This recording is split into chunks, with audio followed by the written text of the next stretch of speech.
지금 저희가 얘기를 하셨는데 조금 전에 이기인 최고가 얘기하셨던 한국연구재단의 이공계 분야에 대한 가이드라인 네. 요거를 좀 잘 아시는 전문가를 전화로 연결을 해놨습니다. 범학계 국민검증단 많이 들어보셨을 텐데 김건희 여사의 논문 표절 문제도 제기를 했던 이제 전문가들 단체입니다. 그 범학계 국민검증단에서 이번에는 이진숙 교육부 장관 후보자의 논문에 대해서 문제를 제기를 하고 나섰거든요. 거기 소속돼 계신 김승희 광지대 교수를 전화로 연결해 볼 텐데요. 교수님 연결되어 계시죠? 네네. 네, 반갑습니다. 지금 여기 장해찬, 이기인 두 분이 나와 계셔서 혹시 뭐 궁금한 게 있으면은 뭐 같이 질문 주셔도 될 것 같고, 먼저 좀 여쭤보고 싶은 게 어제 이진숙 교육부 장관 후보자가 그 국민검증단의 결과에 대해서도 반박을 했었거든요. 이 얘기는 좀 어떻게 들으셨나요? 좀 약간 사실과 다른 거를 사실인 것처럼 얘기를 하더라고요. 예. 그러니까 이제 반박한 내용을 보니까 뭐 카피킬러 내용과 다르다 이런 얘기를 했는데 우리는 애초에 카피킬러에서 전체 DB를 대상으로 표절리로 검증한 게 아니라 네. 그 학위 논문과 이진숙 논문 해서 1대1 검증을 한 거예요. 예. 예, 그래서 그러니까 이 학술지 논문이 학위 논문에서 얼마만큼 표절이 되었는가. 그래서 그 표절률을 살펴본 거기 때문에 당연히 표절률이 높게 나온 거죠. 네, 그렇군요. 예. 그래서 이제 이 표절률은 사실 변함이 없습니다. 네. 그러니까 누가 하더라도 똑같은 표절률이 나오는 거고요. 그래서 이 뭐 표절률이 다르다, 잘못됐다 이런 식의 것은 굉장히 잘못된 얘기죠. 근데 검증단에서 밝히신 걸 보면 수작업으로 검증을 하면 훨씬 더 높게 나오고 이거와 관련된 자료도 좀 준비를 하고 계신다 이런 얘기를 하셔서 혹시 뭐 추가로 더 공개하실 계획이 있으신 건가요? 뭐 아직 추가로 할 건 없는데 그러니까 이제 뭐를 얘기를 좀 하고 싶냐면 네. 우리가 보통 이제 표절이다 그러면은 이 문장 표절만 많이 얘기를 하거든요. 예. 그러니까 이 표절률은 문장 표절만 얘기하는 거예요. 네. 근데 이제 사실은 표절은 문장 표절뿐만 아니라 내용 표절도 있고 구성 표절도 있고 아이디어 표절도 있고 굉장히 종류가 좀 많은데 네. 사실 이제 학위 논문을 학술지 논문으로 바꾸면 네.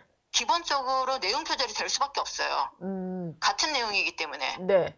그래서 우리가 이제 그 문장 하나하나만 보는 것이 아니라 내용을 보면은 그 안에 있는 내용을 이제 본다는 거죠. 그래서 수작업으로 했다라는 거는 그 내용 하나하나를 읽었다는 얘기거든요. 네. 그래서 내용을 보면은 사실 100% 같은 거다. 네. 오히려 카피킬러로 돌렸을 때 보이지 않는 것들이 수작업을 하다 보면은 내용 표절 이런 식으로 더 검증이 추가로 더 심각한 내용들이 또 드러날 수도 있는 그런 거군요. 그렇죠. 예. 단순하게 문장이 아니라 그 내용 자체가 같은 거다. 네. 그러니까 뭐 연구 방법이라던가 뭐 연구 대상이라던가 연구 결과라던가 이런 것이 다 똑같거든요. 예. 그래서 사실은 이제 우리가 그 표절률을 낮추려면은 사실은 얼마든지 낮출 수가 있어요. 문장 표절은. 네. 약간 단어 한두 개 바꾸고 이렇게 하면 낮출 수가 있거든요. 예. 그래서 이제 그 표절률만 보면은 오히려 이거 표절 안 한 건데라고 말할 수 있다는 거죠. 근데 하지만 우리가 표절을 볼 때는 내용 표절, 구성 표절까지 봐야 되기 때문에 내용 표절까지 보면은 훨씬 더 이거는 심각하다. 확실한 표절이다. 이렇게 얘기하는 거죠. 후보자는 어떤 카피킬러에서 잡히는 문장 표절만 놓고 10% 미만이라고 반박을 했지만 실제로 국민검증단 소속 교수님들이 평가를 하시고 분석을 했던 것은 내용 표절까지도 다 포함을 한 거니까 해명이 전혀 맞지 않는 거였군요. 여기 장해찬 최고위원이 질문이 하나 있다고 해서 네, 교수님 어제 이진숙 후보자가 본인이 연구를 따왔기 때문에 일저자하는 게 당연하다라는 식으로 답변을 했는데 학계에서는 이게 제자 논문 강탈한 거 아니냐라고 보는데 그 일저자 관련한 이진숙 후보자의 답변은 좀 어떻게 보셨습니까? 일단 그러니까 이번 논문의 여기 논란에서 핵심이 돼야 될 것이 일저자냐 교신저자냐 이거보다도 사실은 학술지 논문 학위 논문을 학술지 논문으로 바꿨다는 게 사실 더 핵심이거든요. 그러니까 학위 논문은 절대하게 학생의 것이죠. 학생이 쓴 거고. 그래서 그 학위 논문을 학술지로 바꾼 거잖아요. 그러면 그 학위 논문, 학술지 논문은 어떻게 됐던 간에 이거는 학위 논문을 바탕으로 했기 때문에 학생의 것입니다. 그래서 일저자는 무조건 학생이 돼야 되고, 그 다음에 이제 교신저자가 돼야 되는 거죠. 교수님, 저는 이기인 최고. 방금 이제 장해찬 의원님이 이제 질문했던 뭐 연구 과제를 따왔다. 근데 따왔다라는 것이 연구를 했다라는 걸 의미하는 건 아니잖아요. 그래서 실제 연구 과정에서 누가 연구를 했느냐가 제일 중요한 거고, 그래서 그 이진숙 후보자는 뭐 연구 노트도 자기가 쓴 게 아니고 뭐 수첩에 적었다라는 식으로 얘기를 하더라고요. 그러니까 자기가 사실 연구 안 했다는 거죠. 뭐 이런 비유도 하시던데 연구 노트를 안 썼다는 것은 내가 제일 저자가 아니라는 얘기고 뭐 마치 이제 음식을 만드는데 주방에는 없었고 카운터에 있었다 뭐 이런 얘기다 이런 비유도 하셔요. 뭐 그런 건가요? 실제로 학계에서 보시기에는? 그렇죠. 연구 과제를 따왔다고 해도 연구를 실제 수행하는 사람이 제일 저자가 되는 거기 때문에 예. 연구를 수행한 사람이 학생이면 학생이 무조건 제일 저자가 돼야 되는 거죠. 그리고 교신 저자로 이제 교수가 교신 저자가 되면 되는 거고요. 네. 사실 뭐 민간 기업에서도 내가 프로젝트를 따왔다고 하면서 밑에 후배 직원에게 시켰는데 다 하고 나서 내가 따왔으니까 내 거야 이렇게 하면 이거 가로채기 맞는데 질문해 주시죠. 교수님 어저께 이진숙 후보자가 이제 해명을 했었던 것 중에 논문의 어떤 저자 등재와 관련해서 인문사회 계열과 이공계 계열이 뭔가 다르다. 그래서 학계를 잘 이해하지 못해서 나오는 오해라는 식으로 이야기를 했는데 이 부분에 대해서 어떻게 생각하십니까? 예. 저는 그 말이 굉장히 학계를 우롱한다라고 생각을 해요. 예. 이 논문 표절이냐 아니냐는 그거는 뭐 분야와 상관없이 똑같이 적용되는 거죠. 표절의 원칙 표절의 뭐 기준 이런 것은. 그래서 뭐 이공계 우리가 사정을 조금 봐줄 수는 있겠지만 그거는 이제 뭐 그냥 약간 특성을 감안하는 거고 사실은 표절이냐 아니냐는 똑같은 원칙이 적용되는 겁니다. 그러니까 지금 제가 보기에 이 이진숙 후보자는 사실은 왜 뭐 검사들이 왜 법기술 사용하듯이 굉장히 논문 기술을 사용한다고 좀 봐요. 그러니까 이제 국민들이 대부분 그런 걸 모를 거라 생각하고 뭐 이공계는 그렇다는 식으로 말로 그냥 슬쩍 넘어가려고 하는데 이공계도 전혀 그렇지 않고요. 자기가 아는 몇몇은 뭐 그럴 수 있겠지만 전혀 그렇지 않고 분야가 달라도 똑같이 적용이 된다 원칙은. 네, 이렇게 얘기하겠습니다. 앞서 국민검증단이 김건희 여사의 논문 표절도 밝히셨던 단체라서 근데 국민검증단의 얘기를 들어보면은 김건희 여사와 이 후보자는 다르다라고 하면서 오히려 이진숙 후보자의 책임이 더 크다 뭐 이렇게 얘기를 하셨습니다. 어떤 면에서 그렇게 판단을 하시는 건가요? 그러니까 이제 뭐 김건희 같은 경우는 이제 자기가 학위를 따고 싶어서 사실 표절을 한 거잖아요. 그러니까 그래서 자기 학위만 취소되면 끝나는 문제거든요.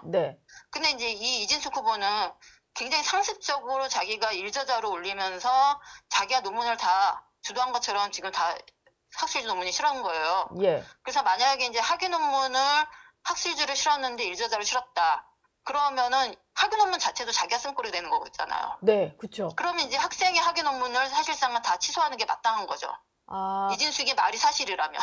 이 해명 때문에 피해를 입는 제자가 생기는 거고 그 제자가 만약에 또 이 논문을 토대로 해서 어디 뭐 대학의 교수로 재직하거나 있거나 하면 그 파장이 계속 이어지는 거고.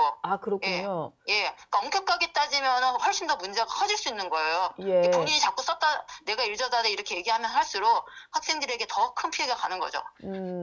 근데 어제 뭐 교수님도 이제 바쁘시니까 청문회 다 보진 못하셨을 것 같은데 제가 좀 보면서 민주당에서 후보자를 상대로 약간 이렇게 뭐 여당이다 보니까 좀 쉴드를 쳐주려고 한 것인지 뭐 이공계는 뭐 다르다라는 얘기도 의원들 입에서 나온 거였고.